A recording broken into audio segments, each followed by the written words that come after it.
Hello and welcome to Marketing Now and Next, a three-part mini-series from The Drum and Think with Google. I'm Jenny Baker, The Drum's senior editor, and over this series, I'll be putting marketing and creative leaders in the spotlight to uncover what's on their minds now in 2023 and next in 2024 and beyond, as we explore and unpack practical advice and insights on how to build better marketing for the future. Alrighty, hi Nick, thank you for joining me. Thank you very much for having me. Excited to be in your presence, Chief Creative Officer at AMV BBDO. Co-Chief Creative Officer with my partner Nadia Luscott, who's on maternity leave at the moment. Yeah, of course, Nadia. So, look, Nick, you and Nadia have been described as creating genre-bending, culture-shaping work. Obviously, some great examples of creativity. So I'm really excited to get into this topic with you today. So I guess to kick us off, what does creativity mean to you now in 2023? Well, I think it's probably the same as it's always been. You know, the tools that we use to execute creativity change. But I always think creativity as sort of two main engines. It's the creativity as storytelling, as myth building and myth making and narrative and the emotion and the story worlds, and then creativity as problem solving. Just the ability to think laterally about barriers and problems that confront you, and they're surprising, amazing ways to problem solve. And in 2023, I think that creativity, in terms of advertising and in terms of branding, it's the merging of those two engines. Beautiful storytelling, but in service of a solution, in service of a program, in service of some value, or starting with problem solving, but layering on meaning and emotion and storytelling around it. So it's the merging of those two engines of creativity. Absolutely, and sort of like, I guess this is driven by consumer expectations changing. Absolutely, and also the ability of people to encounter your brand or experience your brand in a multiplicity of ways. It's not just a single television ad and then a shop front floor. You know, you interacting with it everywhere, so it needs to move and appear in so many places. Yeah, so how have you been addressing that then at AMV? How does that factor into how you approach creativity?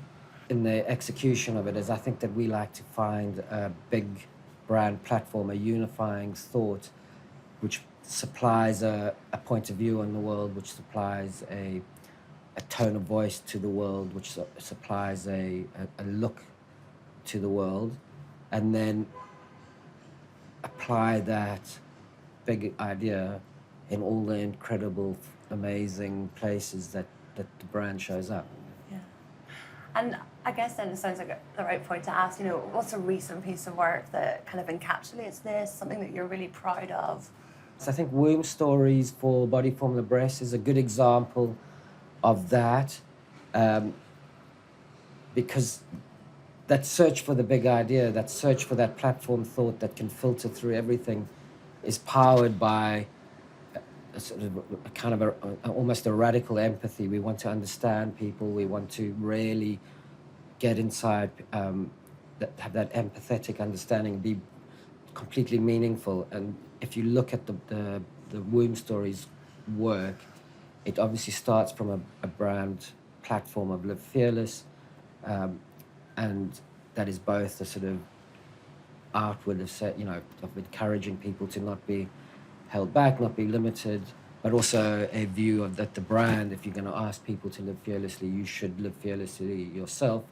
And then in the specificity of the challenge, to shift away from a clinical or a sort of a biological view of the relationship that you have with your body, to see that as an emotional relationship. I think with Womb Stories, we were always struck by the fact that if two people could have the exact same biological occurrence, the getting their period, it's the same biological experience, but the reaction or the relationship with that moment could be diametrically opposed. For somebody who wanted to get pregnant, it could be a moment of sadness and loss. And for a person who didn't want to get pregnant, that it could be a moment of absolute delight. And so it was an emotional world. And then with that insight came a creative concept of personification of the womb, to try and create this talk about this emotional relationship. And so we created these womb worlds, and that gave us a canvas to go into film. It gave us a canvas to how we collected the data to understand these experiences, because they were that didn't, talking about your relationship with your body in sort of metaphorical ways, it wasn't out there, and especially in relation to the womb, it didn't exist. But giving people that question unlocked all the data, it unlocked all the experiences and a new way of talking about it, which we were able to feed into our storytelling. We were able to sort of have those cathartic moments in social media and out in the world, as people were articulating and working with our sort of visualizations to put more of that out in the world. Absolutely. And emotion was something that came up there. Do you think creativity is sort of moving in that direction more, and more generally, I guess, across the board? Well, I think that emotion is one of those words that is often misinterpreted. People have different definitions of emotion, and I think emotion has always been present in the best advertising, because everybody knows that humans like to pretend that they're rational, but they're emotional beings. Yeah. Your decision making is based on emotion, so it's the most persuasive tool. But emotion is all the emotions: the ability to laugh, the ability to cry, to just the ability to feel something, and that's as wide as the emotional landscape of people. So emotion is not a specific type of emotion; it's any kind of emotional reaction, awe, wonder, joy, sadness, and at its best, often a mixture of all of those emotions in one go. And I think, like you said, advertising, it's got to make you feel something, and that can be, it's not a negative thing, or that's great. Speaking of emotion, obviously a big talk this week has been around AI, and I wonder, do you have any thoughts about how that's going to play a role in the creative process? How's that going to impact agencies? Is there potential there? What are your views on that? Well, I think that AI is clearly not a gimmick, and it's clearly at the beginning of its sort of introduction to the world. It's so huge that it's hard to know what's coming. I think that it's probably more the invention of fire than the invention of the internet, and I think you just see the speed of we measure exponential discovery and exponential sort of change in centuries. When flight was first invented, before that, millennia and millennia of human activity without flight arrives, and it's only 100 years later you exploring Mars with flight. But the exponential rate that AI is going to change is not going to be centuries. It could be 6 months. It could be days. I think you just don't know.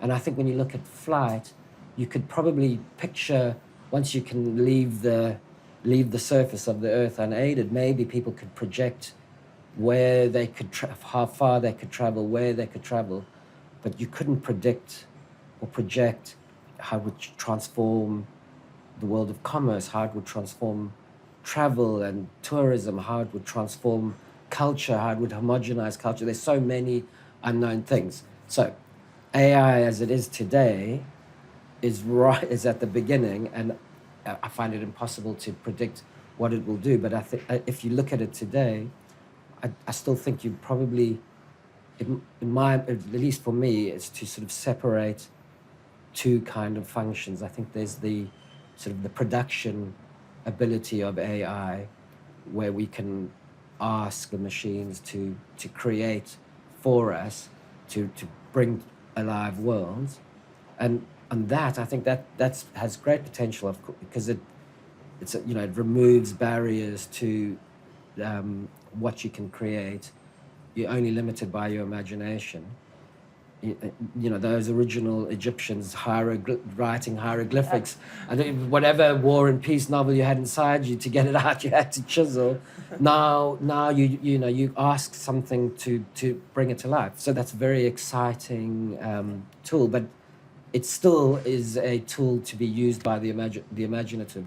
And I think to not forget that it's what you feed in, and how you can articulate the vision you have will determine the quality of the output. It's not a replacement for quality, it's a tool for creative quality.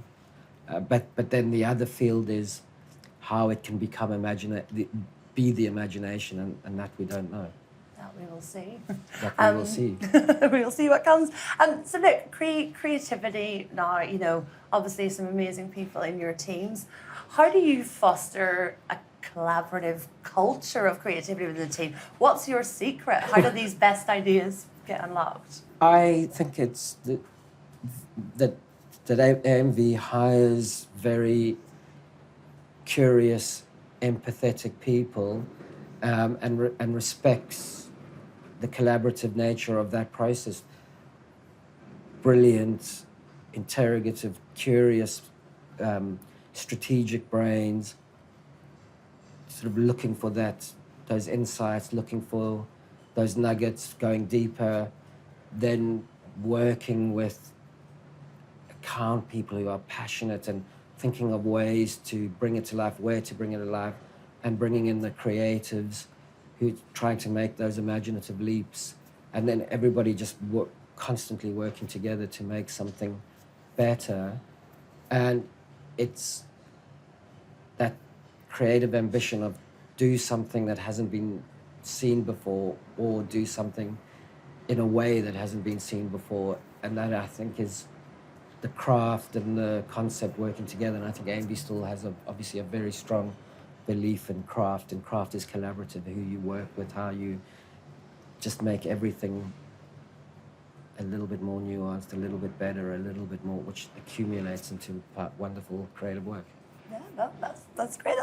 So then I guess if we let's start looking a bit more to the future. Obviously, we can't predict what's coming. But, from your perspective, are there certain ways you think the creative industries in general need to flex to sort of set themselves up for success in the future?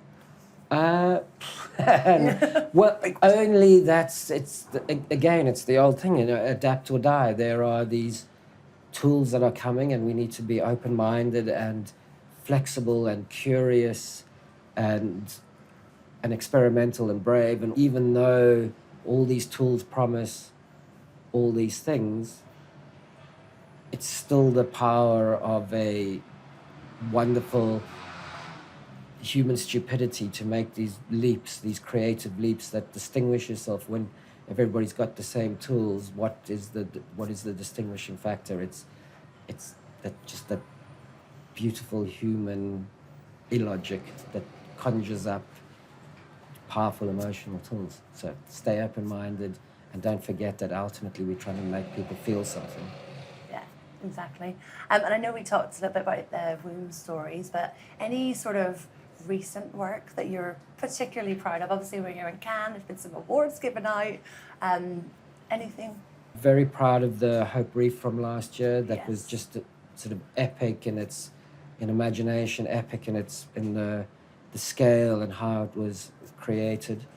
I have a fondness for the St. Patrick's Day work for Guinness, making pints sing.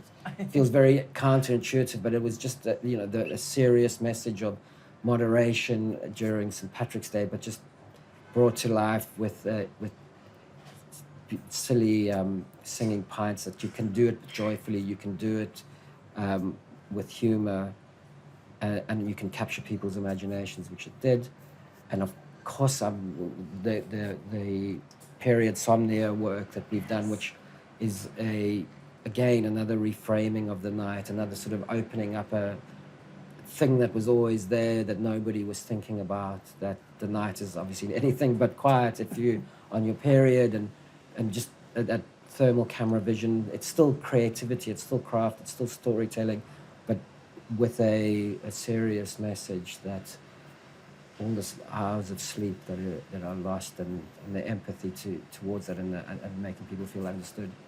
Yeah, no, it's a great piece of work for sure. So I guess then, look, what we really want to get across, what advice can we offer other marketers, creatives, about how to unlock their, I know you've sort of mentioned a few already, but if you could sort of leave the viewers with some actionable advice as they sort of move forward and, you know, prepare for this new world of creativity, what would your advice be? Well, it's not for me to offer advice, but I think like anything that feels new, anything that feels transformational, everything that promises a lot, there are temptations, and there are high-low roads and low roads, and the temptation to believe that there are codes that can be cracked, or the temptation that you can automate everything.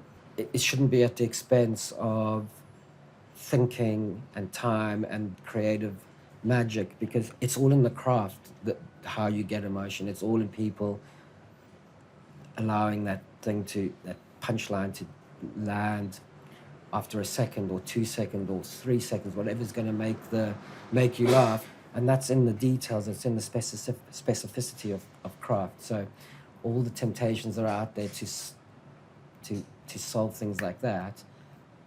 Don't forget that it's craft and detail and passion that delivers the emotion. So Nick, I've got to ask, you know, where do you get your inspiration from? You know, obviously you've come up with, you and the team, you come up with so many great ideas. So where do you get that inspiration from? It's collaboration. It's working with Nigeria, and working with brilliant planners, working with brilliant people. Life is just an ongoing dialogue with people who say interesting things that triggers an interesting thought that makes you think in another way. So it's perpetual engagement with the world, and a sort of a daily reminder to myself that I absolutely 100% don't know everything, and just urge myself to stay curious and stay adaptable, and I just have an open mind to all the perspectives and opinions and all the stimulation that the world has to offer you. Brilliant. Well, thank you so much, Nick. Well, thank you for having me. Thanks for watching, and you can catch the other episodes in this series on diversity and data on the Think with Google YouTube page and on the Drum TV.